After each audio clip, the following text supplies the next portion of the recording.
Continuando as nossas matérias sobre rejuvenescimento facial com o Dr. Mário Espósito, vamos falar hoje sobre blefaroplastia. Ai, difícil de falar esse nome, eu errei umas 3 vezes para conseguir falar certo, mas o resultado é fantástico. O Dr. Mário vai nos explicar o que é esta blefaroplastia. Bom dia, Dr. Mário. Bom dia, Jane. Essa é um nome complicado, blefaroplastia, mas é a cirurgia plástica das pálpebras, né? Tanto a pálpebra superior quanto a inferior. E ela está indicado para aqueles pacientes que têm excesso de pele e aqueles pacientes que têm as bolsas de gordura que dá aquele aspecto cansado no olhar dos pacientes. Vamos explicar, doutor Mário, por que é que acontece, por que é que ocorre esse excesso de pele?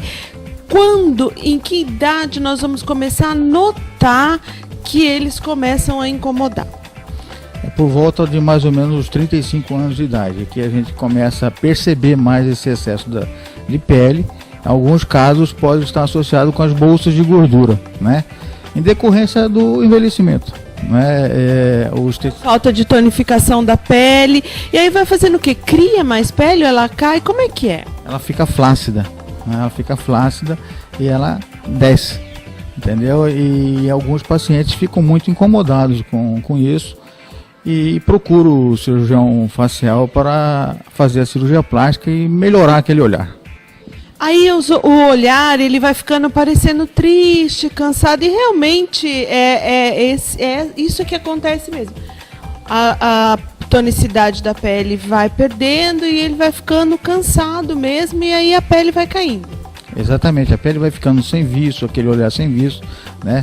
Muita gente fala que as pálpebras são as molduras dos nossos olhos, né? Então, se a moldura não está bem, o olhar vai ficar comprometido. Como é que nós podemos resolver isso, fazendo essa cirurgia? Como ela se dá, doutor Mário? Bom, todo paciente que vai se submeter a uma cirurgia, por menor que seja, tem que fazer os exames pré-operatórios. Na maioria das vezes, um exame de sangue, né, em que se avalia, faz um hemograma, um coagulograma, e na maioria das vezes a gente faz também o risco cirúrgico, que é uma avaliação com cardiologista. Estando tudo bem, o paciente vai para a clínica, vai para o hospital, a gente faz esse procedimento num ambiente cirúrgico, num centro cirúrgico, geralmente com anestesia local, muitas vezes com sedação, né? Naqueles pacientes mais ansiosos pode ser realizada também anestesia geral, mas na maioria das vezes se faz com anestesia local e sedação. A cirurgia se processa mais ou menos em torno de 1 hora para cada olho, né? E o paciente geralmente recebe alta no mesmo dia e para casa vai tomar os medicamentos e fazer compressa gelada para diminuir os hematomas. Bom, eu vou começar com as minhas curiosidades, que eu acho que é um pouquinho das curiosidades de você aí em casa. Primeiro, é uma região que está à frente de tudo, né? O rosto não dá para esconder. Como é que é feito para que essa cicatriz não apareça? Ele é colado, é costurado, como é que é? Não, é suturado, né?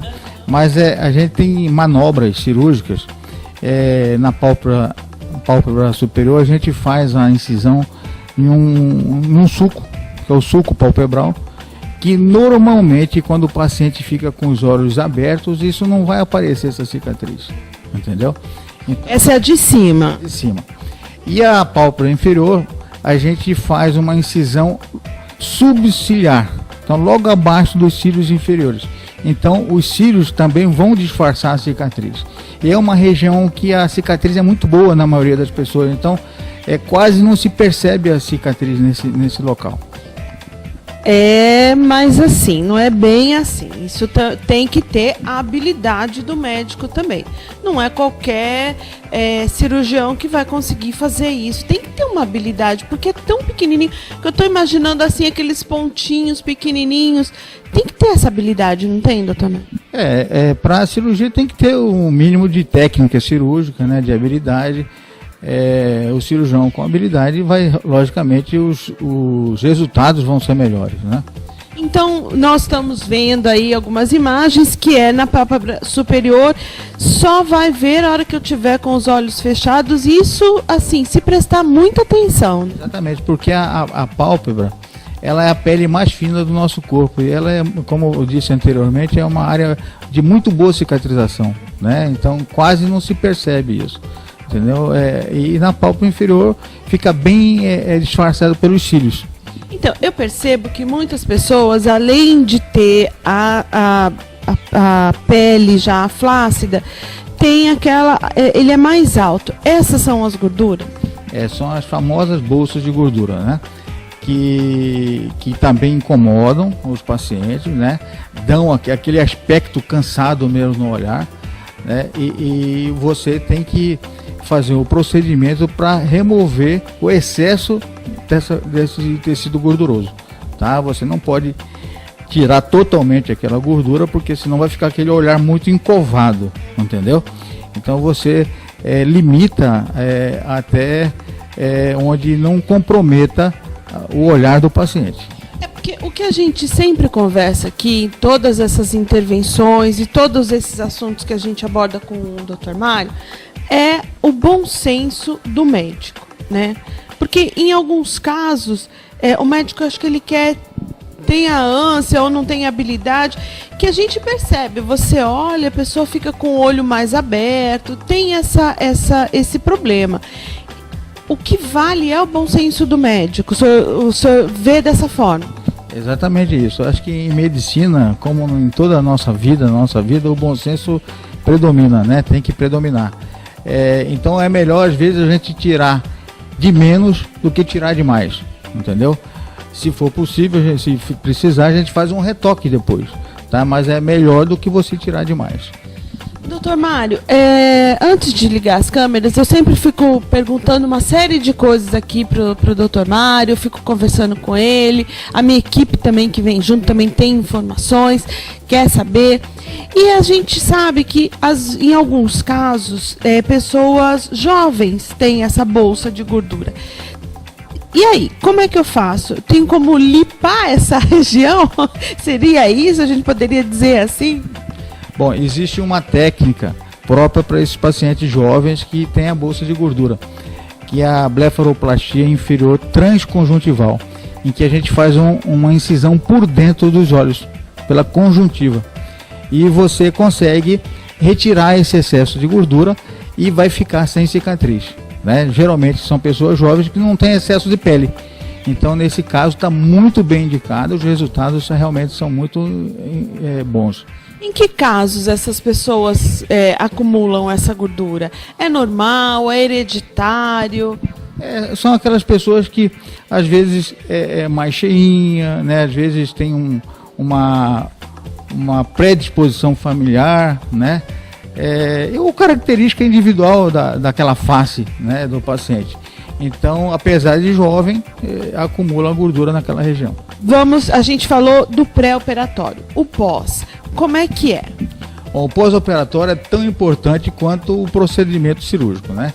Então, operar é relativamente fácil. A gente marca a pele, retira aqueles excessos de tecido cutâneo, retira o excesso de músculo, retira o excesso de gordura, depois sutura, faz a costura, né? Mas o pós-operatório, em que o paciente tem que ir fazer repouso, que o paciente tem que fazer as compressas geladas, o paciente tem que tomar a medicação prescrita pelo médico, é muito importante, né? É muito importante também o paciente evitar a exposição solar, né? Porque senão vai manchar, entendeu? A pele daquela região. O grande inimigo da pele é o sol, né, doutor Mário? Ele é o grande vilão. Eu vejo assim, em todos os procedimentos é pedido que não se tome sol. Por quê? Não, por conta que você vai fazer um procedimento, isso vai gerar edema, né, que é um inchaço, isso vai gerar hematoma, e esse hematoma depois vai ser reabsorvido. Se a pessoa tomar sol, aquilo vai marcar a pele do paciente, vai manchar a pele do paciente. Então a gente orienta que o paciente pelo menos evite tomar sol por um período de 3 meses. E esses pacientes que têm uma vida ativa, eu não posso parar, eu tenho correria, eu tenho trabalho, eu tenho que levar filho na escola, eu tenho muitos eventos sociais. Quanto tempo a pessoa vai ficar fora dessa vida normal que ela costuma levar? Olha, para dirigir, eu acho que com 1 semana o paciente já pode voltar, tá? Lógico que usando um óculos escuro para não sofrer tanto com a luz solar, né, a fotofobia, e com as atividade física, por exemplo, academia, jogar futebol, né, mais ou menos 30 dias ele já pode perfeitamente fazer todos esses tipos de atividades. Então é uma cirurgia tranquila, né? Muito feita. Em média, quantas, o senhor tem ideia de quantas, assim, por mês é feito? Olha, estatisticamente não sei te afirmar assim, mas é uma das cirurgias mais procuradas, né? Por conta que, estatisticamente, né, todos nós vamos precisar dessa cirurgia, né? Porque o envelhecimento não é só para mim, só para você, só para o Reginaldo, é para todo mundo. 100% da população vai precisar desse procedimento, ou teria a necessidade desse procedimento. Não são todos que vão fazer a cirurgia, né? Mas é um procedimento relativamente simples, né? E por isso hoje as pessoas estão procurando mais esse tipo de cirurgia. Em 2 horas a pessoa já tá tranquilo, 2 horas de cirurgia ali, vai passar umas horinhas no hospital e depois sai. Mais ou menos 6 horas, 12 horas no máximo no hospital e vai para casa. Olha, é muito tranquilo. Você que está em casa, que está sofrendo, às vezes a gente sofre por besteira, né? Porque em 2 horas, às vezes eu passo a vida inteira ali me lamentando, que tô feia, que tô com o olhar cansado. Em 2 horas se resolve isso rapidinho. Lógico que tomando os devidos cuidados, que tomando, verificando o médico que vai fazer. O importante é isso, né? Exatamente. O paciente tem que procurar um profissional da confiança dele, né? Tenha referências desse profissional e na maioria, se ele tiver uma saúde boa, os exames pré-operatórios estiverem tudo dentro dos padrões normais, a cirurgia com certeza será um sucesso. Então vamos tirar aquele ar de cansado da sua vida, vamos colocar um olhar para cima, e aí isso daí eu posso juntar com um botox, né? Ou assim, eu posso fazer esse procedimento e levantar a sobrancelha e aí eu vou ficar show de bola. Pode fazer botox, pode fazer preenchimento, tudo associado a essa blefaroplastia. Olha que tranquilidade, olha que bonito e bonita que você vai ficar. Pois é, dá uma pensadinha nesses procedimentos em casa, né, doutor Mário? Porque às vezes a pessoa está sofrendo e não sabe por que caminho ir. Essa é a intenção do nosso quadro aqui, mostrar que tantas ferramentas a medicina estética tem hoje pra gente. Exatamente, muitas opções, né, de tratamento, entre eles essa cirurgia que realmente rejuvenesce muitos pacientes. E o nosso Papo de Saúde de hoje vai ficando por aqui. Na semana que vem nós temos mais informações sobre rejuvenescimento facial. Eu queria falar, semana que vem, vou perguntar aqui para o doutor Mário, se a gente pode falar sobre bioplastia. Eu escuto muito falar, as pessoas que faltam um determinado ossinho aqui, um preenchimento ali. Podemos falar sobre bioplastia? Podemos sim, será interessante a gente falar sobre a bioplastia, que é a plástica sem a cicatriz.